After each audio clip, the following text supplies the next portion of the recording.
Hola a todas y todos, sean muy bienvenidas y bienvenidos a este nuevo capítulo del serial de entrevistas protagonistas de la ciencia política que realiza la Universidad Autónoma de San Luis Potosí y la Universidad de Guanajuato de manera conjunta. Y en esta oportunidad tenemos el privilegio de contar con la participación del profesor Josep Colomer. El profesor Colomer trabaja actualmente en la Universidad de Georgetown, en Washington. Es un politólogo de una trayectoria pues muy grande. Ha trabajado en distintas instituciones de educación superior, tanto en España, en México, como en los Estados Unidos, en donde actualmente radica y se desempeña.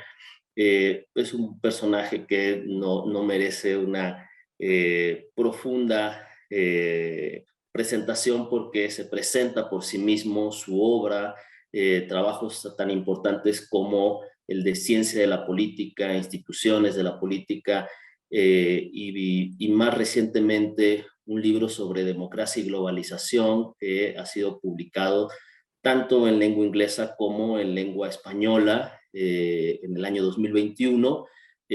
Un trabajo académico, intelectual muy prolijo, del cual muchas y muchos politólogos nos hemos nutrido, tanto para aprender como para enseñar. Así que para nosotros es un enorme gusto y placer que haya aceptado nuestra invitación, profesor Colomer. Encantado de estar en contacto con México otra vez.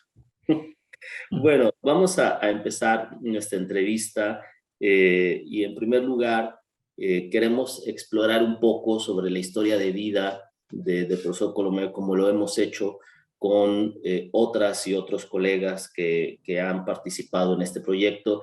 Y esta primera pregunta estaría orientada a que nos cuente un poco cuándo y en dónde nació Josep Colomer y cómo describiría usted el contexto político en el cual creció y se fue socializando políticamente.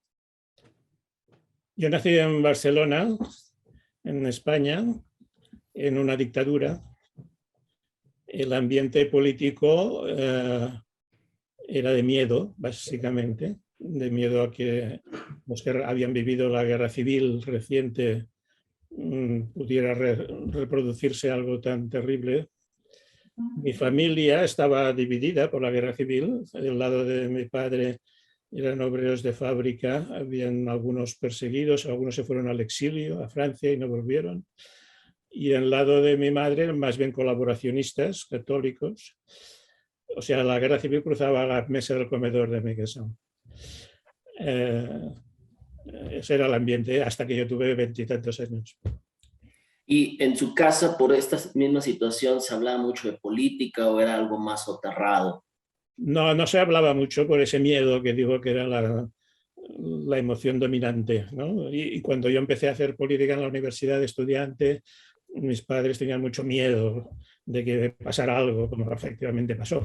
Pero era todo bastante siniestro, la verdad. Sí, y justamente ahí dice, llega un momento en el que el profesor Colomer decide estudiar política, pero ¿cuándo y por qué se da esa decisión de estudiar la política y la ciencia de la política? Bueno, hay varios motivos. Uno, yo no estudié política, estudié economía, pero eso en Barcelona era una facultad que se llamaba de Ciencias Políticas, Económicas y Comerciales, pero solo había las secciones de económicas y de comerciales, pero no la de política, que solo estaba en Madrid y era más bien franquista, digamos, con algunas excepciones. Claro. Pero en este programa de economía había bastantes cursos de teoría del Estado, derecho administrativo, sociología, hacienda pública, historia, que siempre me ha interesado mucho. Esa fue la base académica inicial. Luego yo participé en los movimientos antifranquistas, activistas y tal, que era una motivación muy fuerte emocionalmente. Pero esto, yo creo que ninguna de estas dos cosas son tan decisivas a largo plazo, viéndolo ahora en perspectiva. Yo creo que la causa principal de mi obsesión con la política viene de mi abuelo materno, que era un campesino pobre que nació en una granja en el campo y lo enviaron a la ciudad de pequeño porque no podían sobrevivir tanta gente allí, que apenas había ido a la escuela y me enseñó lo más importante de la vida, que es a leer. Me enseñó a leer. Cuando yo tenía 3 o 4 años, me sentaba en sus rodillas y leíamos el diario. Ya. El diario La Vanguardia de Barcelona. Entonces, los grandes titulares y las fotos. Entonces, los de Franco pasábamos más bien. Pero yo me quedé ya para siempre con Eisenhower, Adenauer, Macmillan, Khrushchev, etc.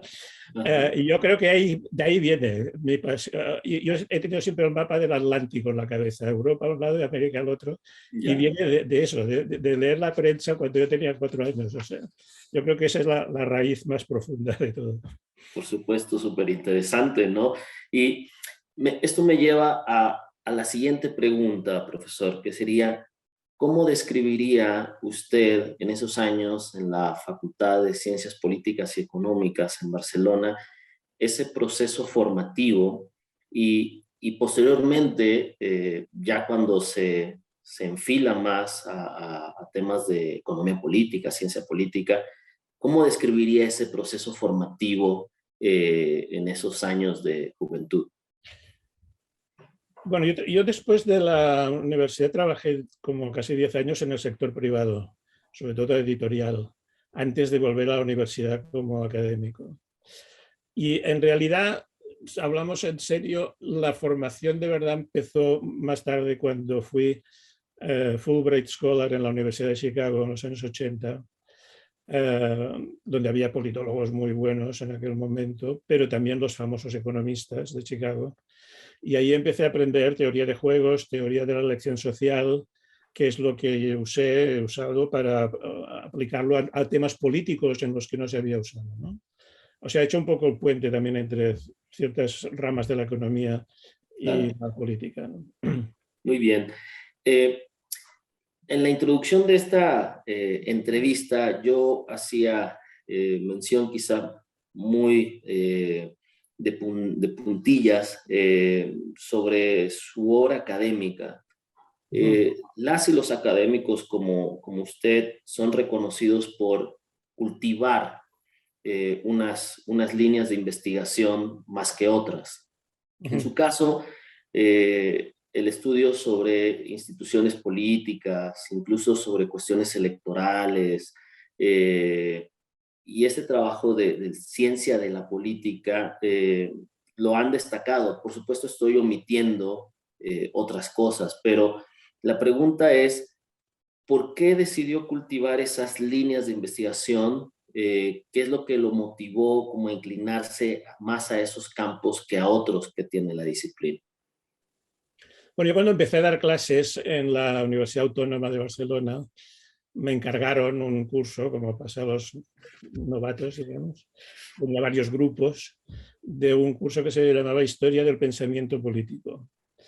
Y entonces ahí me di cuenta, bueno, ahí me fasciné mucho con el utilitarismo británico, David Hume, que todavía me parece un actor fundamental de referencia. Edité varios textos clásicos de esta escuela, pero ya poco enseguida me di cuenta de que lo que había que hacer es teoría política, pero empírica, o sea, no filosófica, digamos. Entonces, yo intento hacer dos cosas a la vez. Uno, modelos lógicos y apoyo en datos cuantitativos, ¿no? Y a veces de largo plazo, ¿no? O sea, por un lado, teoría de juegos, teoría de la elección social, etcétera, para estudiar las instituciones sobre todo, y por otro lado, política comparada, más tradicional, con Juan Linz, que tuve el placer de colaborar con él, Liebhardt, que también ha estado muy cerca, ¿no? O sea, yo lo que no quiero hacer es ni filosofía especulativa, ni eso que a veces se decía, no sé, let's data speak. O sea, dejen que los datos hablen, ¿no? Empiricismo. Que los datos no hablan si no les preguntas nada. O sea, tienes que hacer hipótesis previas, ¿no? Hacer las dos cosas, hay que hacer las dos cosas. Yo creo, hipótesis teóricas y datos empíricos que los den apoyo, ¿no? Muy bien. Y de esa extensa producción académica, ¿qué texto o qué textos le han dejado mayor satisfacción profesional? Bueno, yo he publicado más de 25 libros, 18 de autor, creo, y otros de editor de clásicos o colectivos y tal. Hay como 20 en español, 15 en inglés o algo así. A ver, hay varios temas, yo creo que son como 4 temas, pero lo que les une, visto así en conjunto, yo creo que es, lo que yo he estudiado siempre es un poco las estrategias para el diseño, el establecimiento y el cambio de las instituciones políticas. Hay una gran tradición en la ciencia política de estudiar las consecuencias de las instituciones. Pero yo he estado al revés, buscar los orígenes y entendiendo que las instituciones no caen del cielo, que también son resultado de la acción política y estratégica y de conflicto a veces, ¿no? O de acuerdo. Entonces, eso yo lo he aplicado sobre todo, a ver, 4 cosas. Una, democratización, los orígenes de la democracia. Mi primer libro serio fue sobre la transición española a la democracia de los años 70. Correcto. Luego hice otro librito sobre la caída del comunismo en Europa Oriental y luego ya mirar la historia de la democracia a largo plazo durante 200 años o más, ¿no? Por sus orígenes, cómo se ha ido implantando y difundiendo. Segundo, eso que he mencionado de las reglas de votación y sistemas electorales. Tengo varios artículos sobre la Edad Media, cómo se votaba en los conventos y en las ciudades de la Edad Media. Pero luego lo que hice, hay un artículo mío que es Divergé, que había hecho las consecuencias de los sistemas electorales sobre los partidos políticos. Yo le he dado la vuelta, ¿no? Hay un artículo mío que se titula Divergé cabeza abajo, ¿no? Upside down, que es, primero hay elecciones, pero muy informales. Luego salen los partidos y esos partidos son los que inventan, crean, establecen las reglas electorales que ahora conocemos, ¿no? Y es una regla micromega que Taquepera asumió también, que es decir, cuando hay pocos partidos grandes buscan instituciones pequeñas, como los distritos de un solo curul, uninominales, ¿no? Sí. Y cuando hay múltiples partidos pequeños buscan instituciones grandes de representación proporcional, de asambleas más grandes para que puedan entrar, para tener cabida, ¿no? Es un poco un resultado así muy sintético de esta búsqueda. Luego, más recientemente me empecé a buscar los orígenes y los procesos históricos de los estados y de los imperios.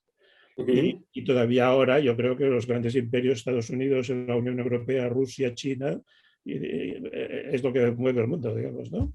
Sí, sí. Y ahora mismo lo que estoy haciendo, ya lo he empezado antes, pero ahora estoy muy metido en las formas de gobierno y en particular el origen de la separación de poderes de Estados Unidos, que fue un modelo parcialmente copiado en América Latina, ¿no? Claro. Que este sea mi próximo libro, que yo creo que fue un malentendido, fue un error en realidad. Creo que creían que estaba copiando el sistema británico y no lo entendieron bien, fueron otras cosas. Pero bueno, el origen también histórico de la Constitución de Estados Unidos y cómo ha resultado, cómo ha evolucionado después, ¿no? O sea, un poco siempre el origen de las instituciones políticas importantes. Claro. Bueno, muy bien. Pasamos a la segunda... este libro, ¿no? Es de la ciencia de la política. Sí. Claro. Esta segunda edición más revisada, ahí, bueno, hay un poco de resumen de muchas de estas cosas. Claro. Pasaremos a la segunda sección de nuestra entrevista y en ella buscamos que las y los protagonistas hagan una valoración de la disciplina en nuestros días. Y en primer lugar, hacemos una pregunta provocativa y que entendemos que es de difícil respuesta, ¿sí? Sobre todo cuando se hace a bote pronto, ¿no? La matizaré un poco, asumiendo las experiencias previas, y la formularía de esta forma. ¿Cuáles serían, para el profesor Josep Colomer, los 5 autores, ¿sí?, no clásicos, pero sí imprescindibles que cualquier estudiante de ciencia política tiene que leer? Cuando ingresa a esta disciplina, ¿cuáles son esos 5 autores o autoras que no se puede perder un politólogo o politóloga? Bueno, a ver, mis favoritos, quizás sean más de 5. Hombre, hay que empezar por Aristóteles y Machiavelli, que son 2 clásicos y que son todavía muy interesantes. Ya le he dicho antes, mi favorito es David Hume. Yo edité los ensayos políticos de Hume en español. Creo que es un maestro. Para citar un liberal del siglo XIX, Benjamin Constant, es muy agudo. Yo reivindico a Robert Michels. Juan Linz también editó su libro sobre los partidos políticos, diciendo hace 100 años, ¿no? Decía, un partido político es una oligarquía, que es una visión muy clarividente y que después se ha demostrado que es muy realista, ¿no? Y a ver, más recientes, porque usted quiere más recientes, a ver, dos. Uno de instituciones, para mí Douglas North, el Premio Nobel de Economía, que en realidad es un historiador. Yo creo que es el más sólido, más potente sobre el desarrollo histórico de las instituciones. Sí. Y de estrategias, bueno, por citar uno que ahora se vuelve, es Thomas Schelling, que lo hizo estrategias de la guerra nuclear durante la Guerra Fría, etcétera, pero que ahora vuelve a estar muy citado por el conflicto de Ucrania, etcétera, ¿no? Es una muestra, digamos. Hay muchas. Claro. En ese mismo sentido, profesor, ¿cuáles considera usted en este pues, todavía corto siglo XXI? Apenas llevamos 22 años de este siglo. ¿Cuáles considera que son las obras más relevantes que se han escrito en estos últimos años en la ciencia política? A ver, a mí lo que más me interesa ahora como novedad, digamos, como cosa nueva, es la neurociencia y la psicología cerebral, digamos, que porque ahora ven el cerebro. Están haciendo un gran progreso porque ya no se basa solo en experimentos, entrevistas y tal, sino que ahora se ve cómo nuestra mente funciona de verdad, ¿no? O sea, esto ya ha dado lugar a la economía del comportamiento, esto es el behavioral economics, ¿no? O sea, está removiendo la economía mucho. Tversky, Kahneman, que fue otro premio Nobel, que es un psicólogo, ¿no? Un psicólogo recibió el premio Nobel de Economía, ¿no? Hay un divulgador muy bueno, Stephen Pinker, de Harvard, que publica muchos libros. Y yo creo que esta investigación también tiene que tener resultados en la política, en el estudio de la política. En este libro que ha citado de Democracia y Globalización, mi libro más reciente, ahí el subtítulo es Ira, Miedo y Esperanza. O sea, tres pasiones, bueno, los psicólogos dicen tres emociones, digamos, entre otras muchísimas que hay, pero que yo creo que son muy relevantes para la política. Entonces, aprender de esto, cómo lo están haciendo ahora, cómo están examinando cómo la gente se mueve por estas emociones, yo creo que tiene, bueno, ya lo hemos aplicado un poco en este libro, pero tiene que tener más consecuencias. Y esto, si me permite, viene de David Hume, porque él ya decía que estamos movidos por pasiones y luego razonamos para hacerlas viables, pero que el motor viene de las emociones antes que la razón. Excelente. Y eso es lo que los neurocientistas están diciendo ahora, es exactamente lo que están diciendo. Muy bien. ¿Qué lectura hace usted, profesor, de la ciencia política actual? ¿Dónde está parada la ciencia política? ¿Qué le gusta? ¿Qué le preocupa? ¿De dónde está parada actualmente la disciplina? Bueno, ha habido muchas polémicas. Yo entré en alguna hace años. Pero si lo sea a más largo plazo, a ver, la política ha estado estudiada más o menos por orden cronológico por filósofos, juristas, sociólogos, economistas y ahora psicólogos, ¿no? Y de todos hemos aprendido algo. Entonces, las guerras entre disciplinas en algún momento tienen interés porque implican un relevo de influencias o así, pero todo esto forma parte de nuestro background, ¿no? De nuestro bagaje intelectual, ¿no? O sea, no volver a entrar en guerrillas de escuelas de pensamiento porque todas aportan alguna cosa, ¿no? Claro. Hace ya algunas décadas atrás, el profesor Gabriel Almond escribió ese famoso texto de las mesas separadas. Estuve yo en la conferencia. Esto fue mi primer congreso de la American Political Science Association. Fue el primer día, la primera conferencia fue Almond dando esta conferencia. Yo me quedé asustado porque dije, hombre, yo venía aquí a aprender y él me dice que estamos divididos en tres distintas escuelas, qué horror. Y así ha sido mucho tiempo. ¿Y usted cree que esa visión del profesor Almond es vigente. Hoy la ciencia política transita por otros derroteros. ¿Cómo lo mira usted? Bueno, él era de otra escuela muy antigua, digamos. Estaba un poco asustado por las matemáticas y las relaciones internacionales, así, de las nuevas teorías de relaciones, como las que he citado de Schelling y estas cosas.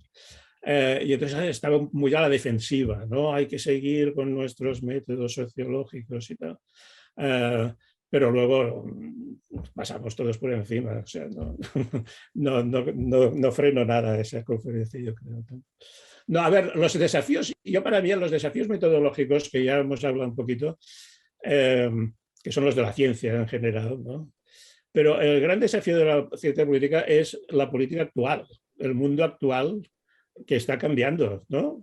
Y este es el libro este de la globalización, ¿no? O sea, el gran desafío es cómo entendemos y aceptamos e intentamos contribuir a la gobernanza del mundo cada vez más globalizado, en el que muchas de las cosas que estábamos acostumbrados en los estados nacionales que supuestamente eran soberanos ya no son así, ya no funcionan, ¿no? Eso es el gran desafío para mí ahora.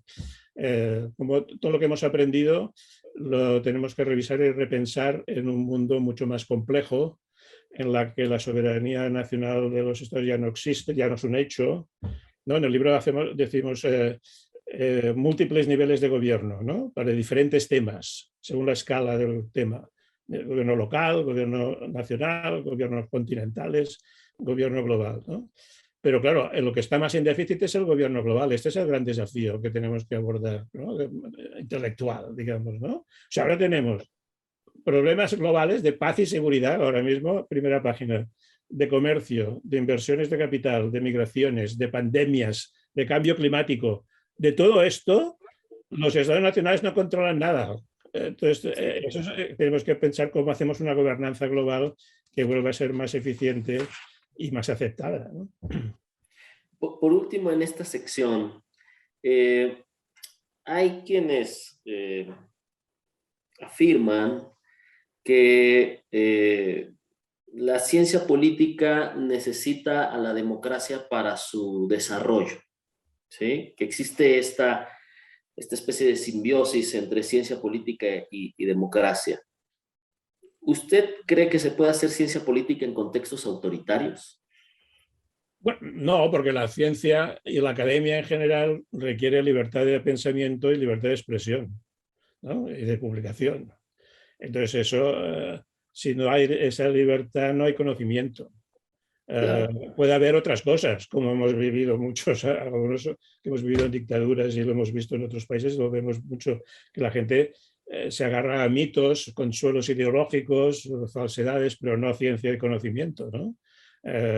Necesitamos libertad para eso, ¿no? Para pensar, para conocer. Bueno. Claro. Muy bien. Entonces pasaremos, si le parece bien, a la tercera sección, que es algo más relajado, sobre gustos, sobre aficiones, para conocer tal vez esas facetas que las y los estudiantes que leen a los protagonistas pues no saben de ellos, ¿no? Y que de pronto hay cosas interesantes que hay que saber de las personas, ¿no? Que son las que trascienden a los académicos. Entonces, ¿cuál considera usted que es su pasatiempo favorito? ¿Qué le gusta hacer al profesor Josep Colomer cuando se aleja del despacho y aparca un poco el trabajo intelectual? Mi pasatiempo favorito durante toda mi vida ha sido el cine. Entonces, película número 1, Casablanca. La he visto docenas de veces. Es una película de guerra, de política, de amor, un thriller, es única. Gran admirador de Hitchcock, porque inventó el cine como arte. También disfruto, por supuesto, muchas películas de historia política o algunas comedias clásicas, ¿por qué no? Pero también, en el mismo espíritu decía antes, me gusta también el cine experimental de innovación, ¿no? Ahora mismo hay un director, Wes Anderson, que me gusta mucho porque es muy creativo, muy artístico, ¿no? O sea, el cine es el arte del siglo XX. Y yo claro. creo que no existía antes, ¿no? Y yo creo que la mayor contribución cultural de América a la cultura mundial es Hollywood. Entonces, esa ha sido siempre una referencia para mí. Y en ese tenor, ¿cuáles son las películas que usted nos recomendaría? O sea, de lo que le guste, que no necesariamente tengan que ver con contenido político, pero como qué películas recomendaría, profesor Colomé. Hombre, Casablanca sin duda. El secreto de Casablanca es que no tenían el guión terminado y improvisaban cada vez y los actores no sabían lo que iba a pasar y por eso son tan creíbles, porque estaban ellos mismos intrigados por cómo iba a suceder. Bueno, algunas de Hitchcock, ¿no? Famosas, North by Northwest, no sé cómo está traducido, pero la de Cary Grant corriendo debajo de la avioneta, digamos. Historia política, un clásico que a mí me gusta mucho es El gato pardo de Visconti, ¿no? De la historia de Italia. Algunas comedias clásicas, ¿por qué no? My Fair Lady, Breakfast at Tiffany's, etcétera. Bueno, una que es una película mágica es la de Godard, Au bout de souffle, al final de la escapada o algo así, Breathless. Esa es una película que la miras y no puedes quitar los ojos de la pantalla porque te engancha. O sea, este tipo de cine también me gusta mucho. Sí. ¿Y a usted le gusta esta modalidad de las plataformas tipo Netflix, Amazon Prime? ¿Es seguidor de eso o He no visto tanto? algunas series, pero cortas, más bien. The Crown, por ejemplo, The Ujú. Americans, de... Eh, bueno, intenté esa de Marvelous Mrs. Maisel, pero ya no seguí a la tercera entrega. Pero no, si son muy largas, no, prefiero películas de una Muy hora y bien. 2 horas. El profesor Colomé es gustoso, aficionado de los deportes, de algún deporte en particular. Hombre, yo como todo hispánico jugué mucho al fútbol, un poco al básquet también, pero menos. Luego muchos años al tenis y ahora mismo lo que hago es natación. O sea, intento ir 2 o 3 veces a la semana a la alberca, como decís. Yo me he bañado en todos los mares y océanos que he conocido del mundo. De hecho, las 2 veces que he estado más cerca de morir fue ahogado en el mar. Una de ellas en México, en Ya. Acapulco. Me sacaron con una barquita con cuerdas y tal, los tipos forzudos. O sea, ahora mismo nadar, digamos. Ya. ¿Y tiene algún equipo en particular en donde deposite su afición? Hombre, yo soy de Barcelona, me gusta el fútbol, el Barça. Yo creo que es la única pasión completamente irracional que me queda. Muy bien. Y el maestro, no, pero decir, el maestro fue Johan Cruyff, ¿ok? Dice, claro. Yo creo, porque ya había el presidente brasileiro, él lo convirtió en una escuela, toda una escuela holandesa, ¿no? Y ahora es la dominante, es lo que estamos ahora, ¿no? Y le voy a hacer, Otro artista, Federer, el tenista, pues Roger claro, Federer. Eso es un artista fantástico también. sí, sí, Lo claro. inventa a cada momento. Sí, por supuesto. Le voy a hacer una pregunta fuera de guión, profesor, que igual se le hicimos al profesor Pascuino, ya que tiene un gusto particular por el fútbol. Entraré en esa típica pregunta incómoda, ¿sí? De ¿para quién es usted, quién considera usted que es el mejor jugador de fútbol en la historia? Bueno, ya lo he dicho, ¿no? Para mí, Cruyff. Hay muchos más, por supuesto, ¿no? Pelé, Messi, yo qué sé. Pero no, pero Cruyff fue el creador. Yo lo vi jugar en el campo del Barça muchas veces, o sea, no solo en la tele, sino él inventaba la jugada, la creaba él, o sea, era un creador, digamos, y después como entrenador fue fantástico. Para mí es el número uno. Sí. Y ahora sus discípulos son los que ganan ligas, etcétera, ¿no? A mí Sí, lo o que no sea, me gusta del fútbol son los nacionalismos, digamos, eso es horrible. sí, Entonces, digamos, la Copa del Mundo de Naciones Es Sí, muy interesante, yo más o menos lo veo, pero a mí me gusta más, por ejemplo, la European Champions League, la Liga de Campeones de sí, Europa, porque son clubes, son ciudades, sí. y eso es menos pasional, menos político, digamos, ¿no? Sí, sí, sí, porque en la Copa del Mundo se puede involucrar más este fenómeno del nacionalismo, ¿no? Ajá. Sí, sí, sí, comparto eso. Y en cuanto a la literatura, en la literatura, ¿usted tiene algún grupo de autoras o autores de su predilección? Hombre, yo leo mucha más no ficción, como decimos, ensayo y no ficción que ficción, ¿no? Ujú. Incluso memorias, biografías, me gusta también esto. Pero eso sería otra entrevista. Pero de narrativa, digamos, los Kafka, Dickens, los clásicos, Orwell, algunas cosas, un poco estos clásicos, así, que tienen también un interés histórico o imaginativo. Y en el ámbito de la música, algún género, este, algún artista que sea de su particular gusto. Bueno, y ahora, por supuesto, del rock pop, ¿no? Eh, mm, me parece muy triste que el jazz se esté agonizando porque ya no hay jazz nuevo, ¿no? Ujú. El rhythm and blues todavía surge y funciona, parece la gente joven está en esto está bien, me gusta. Pero no estoy muy al día, la verdad. De música clásica, de alguna de ópera, ahora mismo, esto es un descubrimiento relativamente reciente. Yo creo que el gran maestro es Haydn, que Sí, fue maestro de Beethoven, además, y un poco de Mozart también. Ese es el gran creador, es el que intento escuchar más a menudo. muy bien. Todos y todas las personas que pues, hemos tenido oportunidad de viajar algo por el mundo, cada lugar nos recuerda algo, tiene algo especial, ¿no? Para usted, ¿hay algún sitio, alguna ciudad, algún lugar, ¿sí? Que recuerde con especial afecto, que sea preferido por alguna razón personal, emotiva, profesional? Bueno, yo he vivido vivir, residente, en Barcelona, en París, en Nueva York, en Chicago, en la Ciudad de México. Estuve muchísimas veces en Londres, me encanta Florencia, como a todo el mundo. Pero al final elegí Washington. Para mí, Washington me parece la solución. O sea, ya para mí esto es no solo la capital de Estados Unidos, sino la capital del mundo. Yo veo el mundo desde aquí. Y al mismo tiempo es un pueblito, que puedes caminar, ir en bicicleta, hay parques en cada esquina, hay muchas galerías de arte, museos, etcétera. O sea, la combinación perfecta.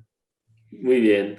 ¿Y usted tiene algún maestro, maestra que le haya marcado especialmente en su vida, no necesariamente en el campo de la ciencia política? ¿Tiene alguien que recuerde con especial afecto por las enseñanzas, las vivencias, el moldear a la persona que es hoy usted?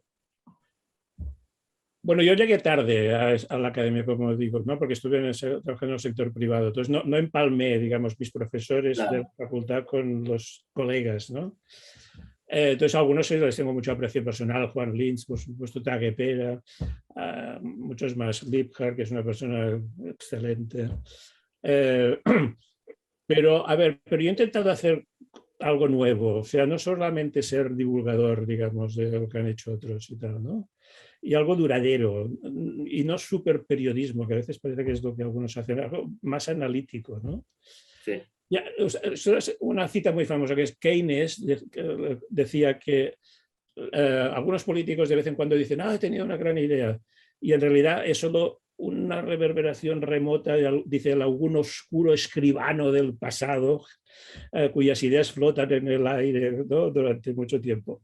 Bueno, no sé si mi nombre sobrevivirá mucho, pero al menos aspiro a ser uno de esos olvidados escribanos del pasado cuyas ideas hayan sido duraderas. Muy bien. Esa ambición. Por Con eso último, ya profesor. estaría bueno. Y cuando lo mire desde el otro mundo, con esto ya estaría compensado. Y por último, profesor, ¿algún dato curioso que pocos sepan de usted y que quiera compartir a propósito de esta entrevista?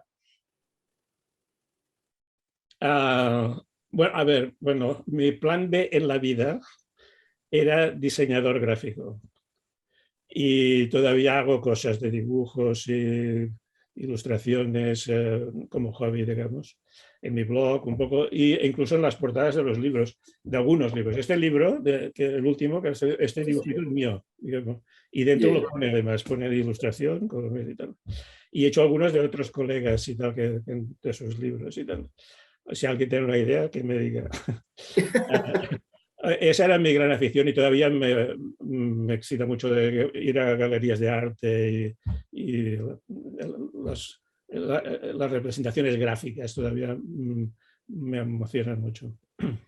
Pues la verdad que le agradecemos muchísimo su tiempo, profesor. Sabemos que es una persona muy ocupada y que haya abierto un espacio en su agenda para atender esta entrevista. La verdad que la valoramos muchísimo. Un contenido muy rico también en ella.